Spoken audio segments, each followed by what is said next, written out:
Welcome to Between Friends. I'm Eileen Roche, co-founder of Dime, and I'm a longtime embroiderer. I'm so glad that you're joining me today. We are talking about fringe, embroidered fringe. My colleague, Ashley Jones, explored ways to digitize fringe on the latest episode of Software Success. She was amazing, as she always is. So I hope that you would go back and check out her show. If you're looking for it here, I just want to share the promo with you so you can see where to find it on YouTube or Facebook. So look for this promo and you'll know that that's the topic that precedes today's class. In today's class, we're going to talk all about fringe, right? You know, we're going to look at how to incorporate it into embroidery, and then tips for stabilizing and hooping, and then finally how to get those fuzzy or loopy effects. So let's just move right over to the overhead cam and take a look at some examples of how fringe can add a 3D dimension to flat embroidery. On animals, fringe can add a lot of dimension. It can mimic fur or even a mane, like on this giraffe.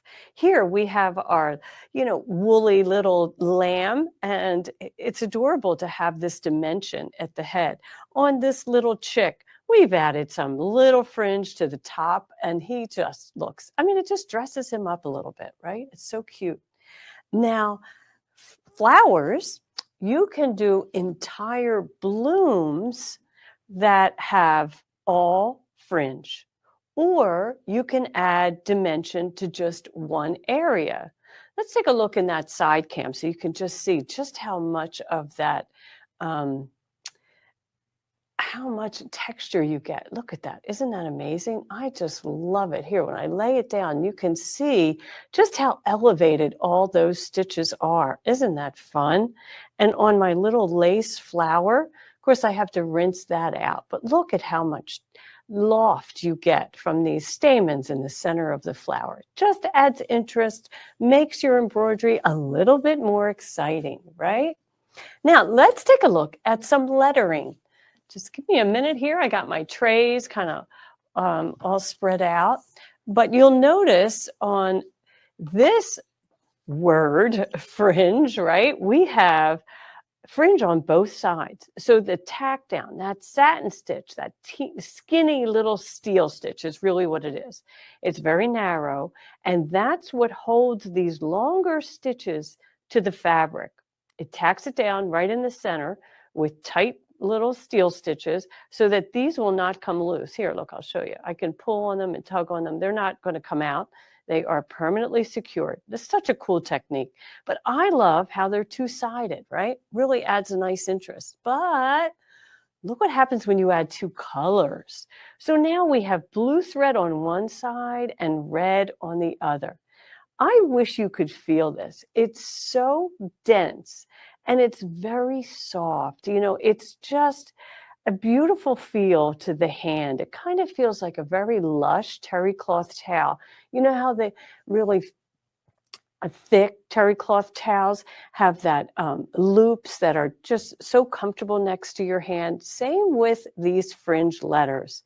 And I know that Ashley spent a good amount of time teaching you how to do this in our software, which is just fabulous. So what else can we do? Well, let's take a look at some people or some, let's take a look at some people. We have these two interesting women, right?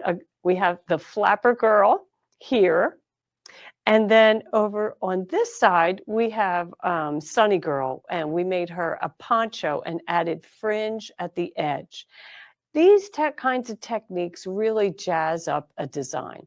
But I want to show you that what's happening with this fringe on the flapper girl. So what I did first was I added an applique fabric underneath so that it really appears to be fringe attached to a dress, because if I didn't apply that applique underneath of the fringe, right, first, then most likely this white felt would be peeking through. So why don't we go into software and just take a look at the sequence of this design so you can understand, what's happening in the stitching process. So we'll just go into software, and I'm going to share that right here in just a moment. Let me get it up on the screen. Sorry, so many different screens going on. Here we go. Now we'll bring it up. Okay, so isn't she lovely? She just looks like she's about to go out dancing. So I'm going to go into the slow redraw, and we'll travel through the design. It's going to do her body first, arms, head, and then legs and chest. Now, this design is not for sale. It's just something I digitized. So it's not stitching in a very efficient fashion in this part of the design, but that's okay. We all got to start somewhere. Next up, I'm going to applique a dress. So the first thing is a placement guide for her shape. And I just wanted a running stitch tack down. I didn't need satin stitches to fill, add more weight to the dress. I just wanted to tack that down so that when we got to the actual fringe, there was something behind the fringe. Now, on the fringe, we started at the hem. And this way, I didn't have to worry about one layer of fringe getting caught in these little steel stitches. Now I'm going to zoom in to give you a really good view so you can see what I'm talking about. These stitches here are the steel stitches that capture the long satin stitches and allow you to trim this thread so that these stitches will hold down the rest, okay? And we're going to actually do that. We'll do the trimming in a little bit. I have a couple devices that I use, 3 different tools that I use to trim and for different reasons. So we'll take a look at that. And that's how she stitches. Isn't that adorable? Oh my goodness, so much fun. Now, if I was stitching this, for real, for something that I was going to use, I probably would have done it with metallic thread, because wouldn't that look just beautiful, right? So it's as easy as that. It's just kind of understanding the layering of where fringe could go. So fringe, we always have to remember, also it has to stitch on top of whatever else is involved in the design, because if it doesn't, then if you, like on that giraffe, if we were to stitch his skin over his coat over the mane, then most likely the fringe on the mane wouldn't trim properly. So, keep that in mind. Earrings, same thing. Let's take a look at some earrings. We have a lot of earrings over here. And they are, I always stitch the fringe so that it is captured by the satin decorative element that's going to tack it down. So same here on these, the 2-color, and these are 2-color. Aren't they fun? Now we'll get back into these in a little bit. We're going to talk about trimming and why we do different techniques. Okay, so look at these, this set of eyes. Oh my goodness, I love this. So this one I've already trimmed, but this one is not trimmed yet. Still impressive, right? But actually right here, it looks like eyeshadow. It's when we trim it that you can see that they're really lashes. They're just gorgeous. So I guess we can go ahead and start trimming. We have a lot of technique to share there. So let's go ahead and do that now. So when you are hooping, well, let's talk about stabilizer first.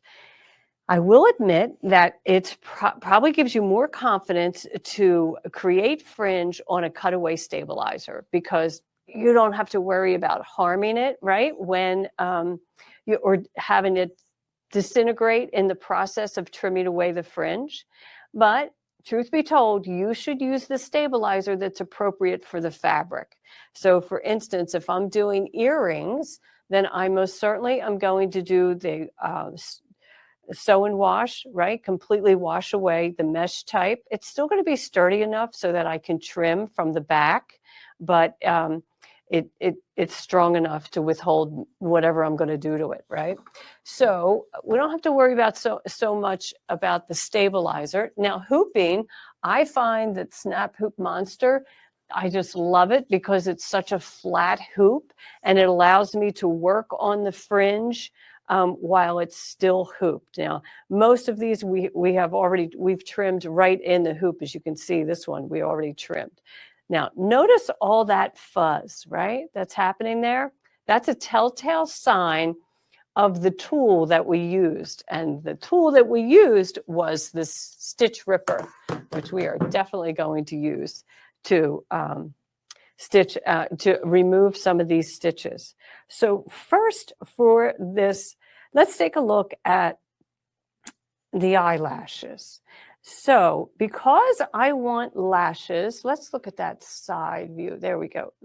Because I want lashes that are straight on the end and not looped, I want to actually cut that satin stitch thread, my top thread, not just the bobbin thread. So I'll show you how I do that. I take my scissor tip and I insert it into the bobbin area, right? And it takes a minute. It's a little tight right there. And then I take the blade, this blade, and I push it towards the edge of the satin stitching, because this is where I want to slice, right along that nice even edge. And I just start to slice. And I just work my scissor all the way along that curve. And I can feel it releasing as I stitch. And you can see that it's releasing as I stitch.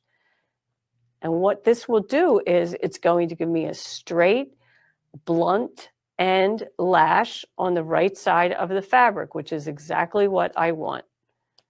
And I'm just taking a minute to go along here and snip that thread. You have to get all the way to the very end. There we go. Okay, I think we got every single one. Now, this is loose, and when I pull on it, we're going to release some of those stitches. And that, it's going to make a little bit of a mess. That's all right. You clean that up later. But from this side, oh, look, it's like magic. It just flips open. It just flips right open. And there they are, those gorgeous lashes. Isn't that lovely? Oh, I love that. It's so realistic. Oh my goodness. I think you could do some really fun artistic quilt blocks and so forth. Maybe make eyes for each member of your family. Who knows, right? Eyes are the window to the soul. So lots of fun with that. Now, so that's when I use scissors. I use scissors when I want a straight edge. So let's go ahead and take a look at some. We have 3 of our giraffes that we can use that we're going to cut open in 3 different fashions. I'm going to use scissors, and I'm going to use, well, I'm not going to use a seam ripper on that one. And I'm also going to use our Stitch Ripper. Now, Stitch Ripper is the product that is sponsoring today's class, and it is invaluable. Of course, it's perfect for when you have made an embroidery mistake and you need to rip it out. But boy, is it fast work for cutting open fringe. So let's go ahead first off, and we'll just do this right here with the scissors. And I'm going to just put my scissors right in there. Now, you just saw me do this on the eyes. No big deal, right? I'm just slicing. Now I'm slicing the bobbin thread. And when I do that, I'm going to get loops on the top. So let's go ahead and kind of work this. And you'll see how different it is, right? You might get some bobbin thread on the top that you have to just trim away and release. It just takes a minute. It's fun, a little bit of handwork. And if you have some that are still attached, you can kind of work them or just flip it over, find out where they're still attached, what bobbin thread is still there. Maybe there's a knot or 2, and then just trim. And there you have it. So now our mane has loops. He has loops, and that's attractive. It's okay. So on a straight edge, it's okay to use scissors, and it's okay to use a seam ripper. Now, I do have a little tip for you when I use a seam ripper, and that is I start at one end and I put a pin here just to stop me so I don't go ripping through anything. If you're really worried about other areas, you can mask this area with some painter's tape. So that's, just to kind of give you some guidance. So here I am doing the same thing. Now with a seam ripper, you have to make sure you're not cutting through that stabilizer, right? I think we've worn out our seam ripper. It's not very sharp. So we'll just kind of slice these open so you can see that it works the same. Okay. And where's my little skewer to kind of fluff that out? There we go. And now we have same effect. Same as with the scissors, seam ripper works just as well also. But let me show you when we use the stitch ripper. Oh my goodness, you're going to love that. And it comes with a cord that you can use, or you can charge with it, or you can leave it plugged in. So here we're going to just put that blade right on those bobbin stitches and cut. And that's how fast that is. Look at that. That is just brilliant. So fast. And now it's all released and really easy to do. Oh, isn't he charming? Oh my goodness. I have to make a set of animals for my granddaughter. She loves the zoo. She loves farm animals. And she would just be amazed at that texture. Wouldn't that be fun? Now, speaking of texture, how about this little sheep? He has a lot of fringe, and he has some grass that we'll want to release. So on this, most certainly you could use scissors. Now, I would probably use scissors here because on the grass, I don't think I want loops. I think I want to have just blunt edge, right? Straight edge on the front. So I'm just going to insert that scissor tip in there. And again, I put pressure against the edge of the satin stitch. You have to be careful when you're going over some areas that have embroidery underneath of it, like his feet, right, are right there. But if you're you can feel it with the scissor tip. So you just take your time and you can feel that you're on top of the feet because we don't want to snip into them, right? And there we go. And that's going to be fast, fast, fast. And then from the front, here's our grass. Look how cute. Look how cute. And if you'll notice, when I digitized that, I kind of gave a couple little curves to make it look like the grass was uneven, which it probably would be. Now, I could sit here all day and with a seam ripper and try to rip these open, or I could just use my stitch ripper and just be done in, oh my goodness, it's pretty darn fast. It's pretty darn fast. And I'm just going right over those bobbin stitches. I'm applying a little bit of pressure. My finger on my other hand is underneath the embroidery, right there. And it's applying some pressure. I'm pushing the fabric up towards the stitch ripper. And that helps me keep the blade right on the stitches. And I'm not digging into the stabilizer. What would happen if I did? Well, we would hopefully just disintegrate a little bit of stabilizer. If you press too hard, you're going to go through the fabric. And so that's never a goal. And whenever you make a mistake, when you have something that's hooped and you discover at the machine, I stitched that, a misspelling or something, then leave it in the hoop and do not remove the stabilizer, no matter what kind of stabilizer it is. Leave it in there because it's going to add a layer of protection between your stitch ripper and your fabric. And you'll be really glad that you did, I'll tell you, because you'll be able to remove stitches from mistakes and problems and without harming the fabric. Isn't that something? Okay, so we kind of did the top half that quickly. Now let's just take a look at how easy they lift up. Oh, they are just adorable.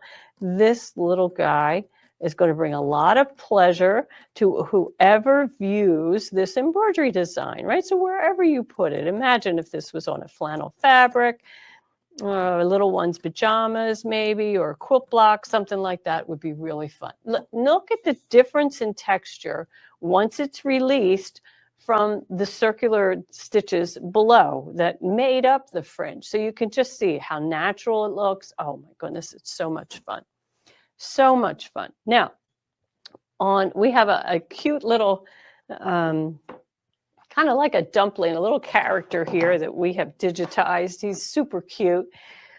And when I created this fringe, I put the tack down at the top, which is okay, right? So it's bangs, but wow, what if I had put the tack down here and allowed the fringe to be in this direction? It would have looked like spiked hair. So much fun, right? So, you most certainly can use Stitch Ripper on a straight line. You don't have to use your scissors because look how fast that's going to release. Oh my goodness. It just, not even a full minute.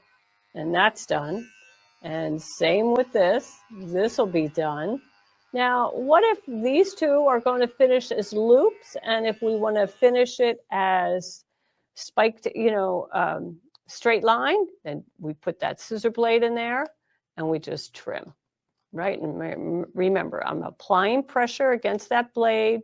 My hand is underneath the work and supporting the fabric and also kind of pushing up towards the scissors.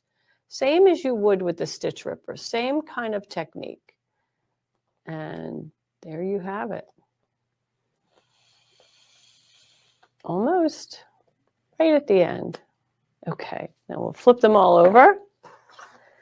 And look how fun. Look how fun. So this is my straight edges, and these are my loops here and here. So it's just a personal preference, however you want to finish it, however you want to finish it.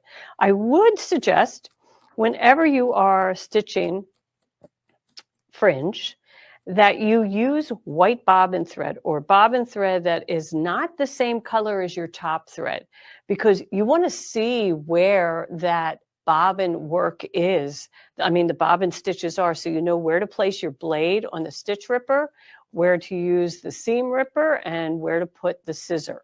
So it's really, if you do black bobbin thread on black thread, it can be hard to see. And even when earrings, on earrings, we often use the same color top and bottom because we want to be able to see, that they're attractive from the wrong side. But when I do fringe, just for the fringe, I'll change the bobbin thread to white so that I can see it and I know where to release it. So don't be afraid of that. Okay, so much fun, right?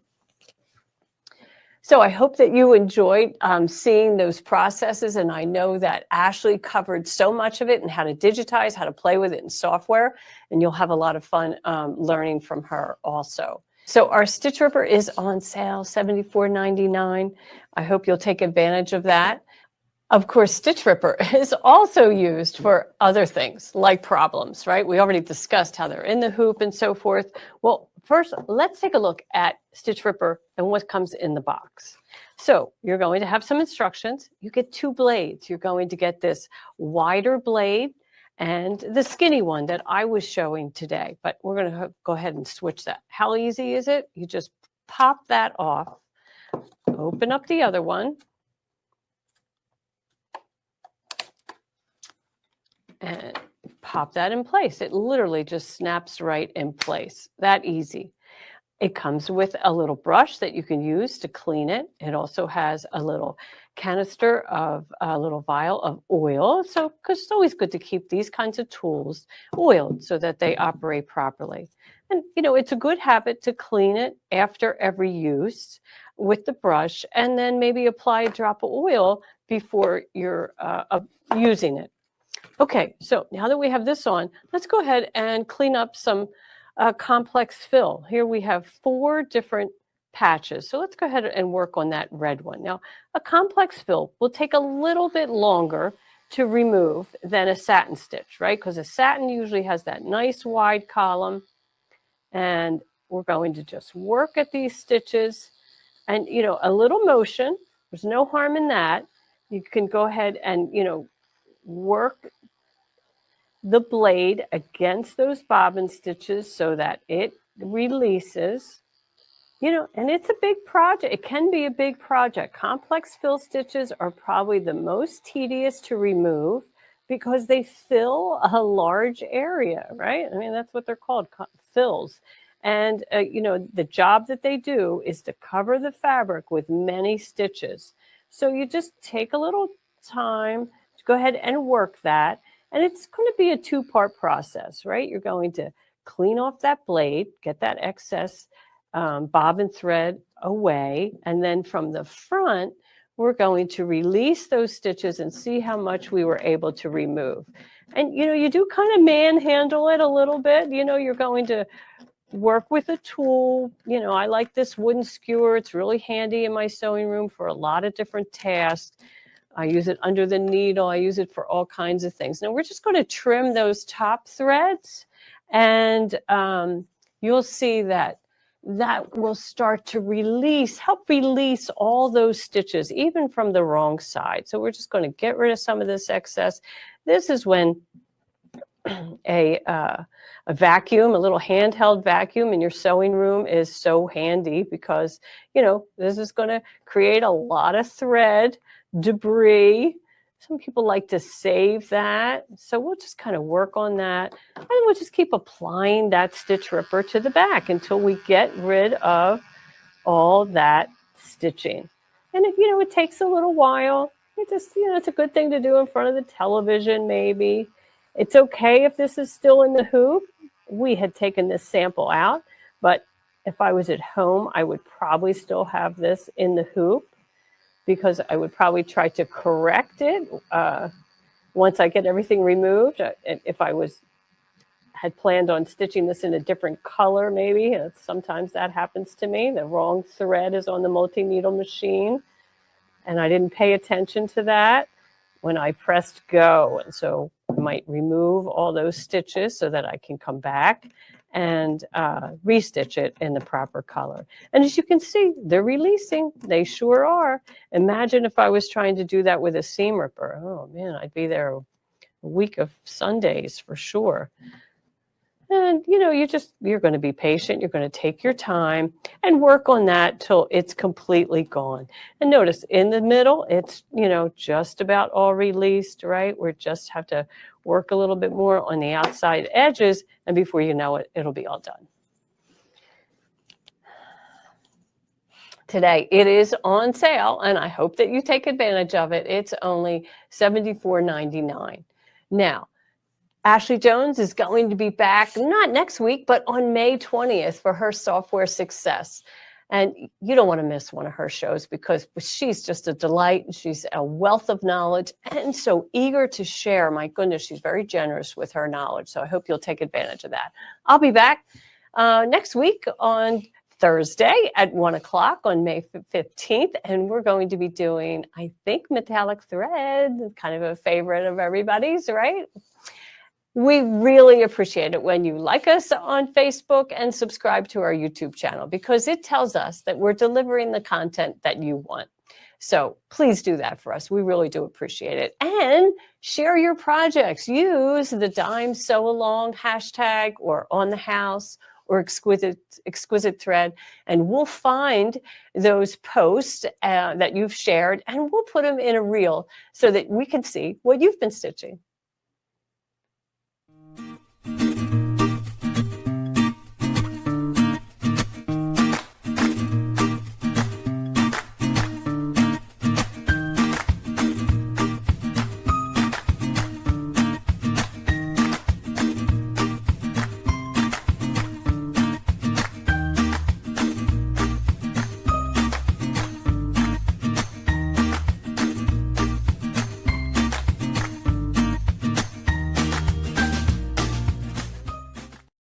Oh, aren't they sweet? Love that yellow poodle at the end. That was super cute.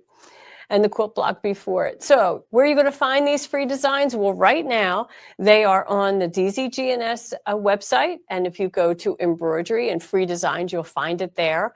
And they're going to be moving over to OESD's site in a couple weeks. And we'll have more information about that coming up. But for now, this is where you're going to find them. So we encourage you to go now and grab them so that you can get take advantage of stitching them out. They're beautiful designs. This week is the giraffe, and I hope that you enjoy that. It's another fringe design, just like our poodle last week, and you'll be able to stitch this out on whatever you desire and have a little mane, a giraffe with a 3D mane. So I hope that you enjoy it, and I look forward to seeing you here next week on the 15th. And please take advantage of today's special.